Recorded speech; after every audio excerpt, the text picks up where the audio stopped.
I'm joined live by New South Wales Shadow Minister for Regional Transport, Jenny Aitchison. Jenny, thanks so much for your time. You know, I've hit a couple of big doozies. I'm not sure what my suspension is looking like at the moment, but good news that the state government is stepping in, helping councils get on top of these potholes, you think? Look, we really do need that help going out to regional councils. But the fact is that this is just an indication that the government's failed promise on the regional roads reclassification and transfer has really hurt councils and their capacity to manage their road networks. So can you go into a bit more detail about that?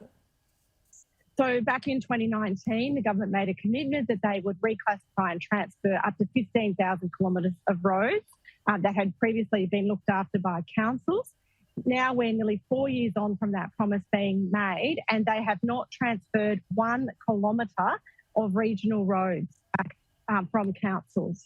Okay, but that's not the reason why we have lots of potholes everywhere. That's from flooding, you would agree?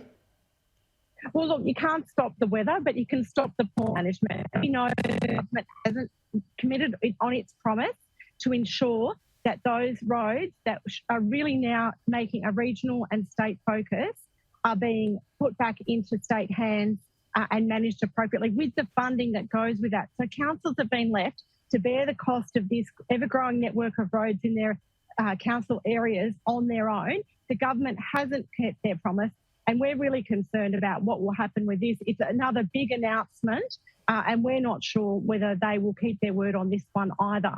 It is usually the council's job to look after this sort of stuff, isn't it? Look, where roads are in our regional areas starting to meet a regional or even a state need, so they're transporting people well beyond the local council capacity, there is a case for them to be upgraded to regional roads or even transferred back as state roads. And that's something this government promised to do, up to 15,000 kilometres, and they haven't done that. And what we're concerned about is we know that potholes, it's a cost of living issue for people. People have had damage to their car tyres, to their rims, and then they'll be hit again if all these councils are having to pay extra out of their funds to upgrade the roads, and that then, increases their rates. So, yes, this is welcome news that there's going to be some money there, but we have very real concerns about whether it actually does end up coming out to fruition. The other issue is the short time frame that the councils have got to apply. The council applications will be opening from the 16th of January. Well, hang on, just on that, it's going to be a pretty simple process because funding will not be allocated according to the severity of flood damage experienced by local councils. Instead, the amount will go to councils they'll receive will be determined by the total length of roads the council manages. And surely councils know this already, so they can say, OK, we have this X amount of kilometres, so this is how much funding we should get. It should be pretty simple to apply for this funding, and I think they've done that to speed up this whole process. You would agree?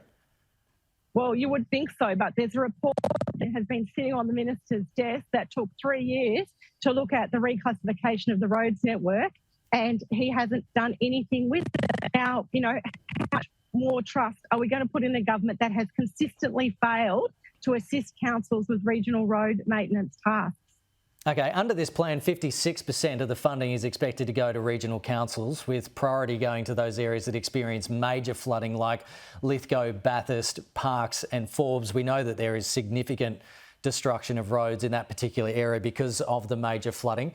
Are you critical of that decision? Look, we want the money to be spent where it's going to do the most use. There are a number of areas around the state that have had significant flooding over the last 12 months.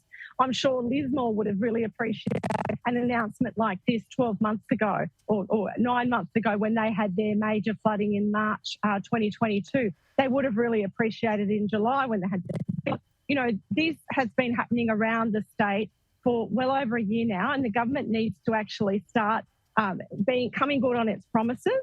We see a lot of developments, we see big promises about big funding, but when it comes to delivery, it's really slow. The construction industry is facing a massive shortage of workers at the moment. Are you concerned that this is a massive undertaking to fix all the roads in the state? Where are we going to find the workers to do it? Well, again, we see the government with its infrastructure programs. If you go back and look at reports such as those by Infrastructure New South Wales, that the government was essentially bidding against itself on a lot of infrastructure projects. They have difficulty in managing the task. And that is creating issues that we're seeing now in the delivery of these projects, particularly in regional areas. You know, councils from across the state who've told me the issues they've had with different programs applying for funds, trying to get, the right people, even the planners, even the engineers that they require in order to put the proposals in there. And we've seen time and again the government's put up grant processes and then actually pause them for a period. And so councils are in limbo. I'm really concerned that this is what we're seeing, more fears, more pop and bubble and all this, but we're not actually seeing delivery of the services, the infrastructure repairs that we need on the ground. Jenny Aitchison, really appreciate you coming on the program. Thank you, and apologies about that poor connection there sometimes, but we did get through the interview, so that's good. Jenny, thank you. Thank you.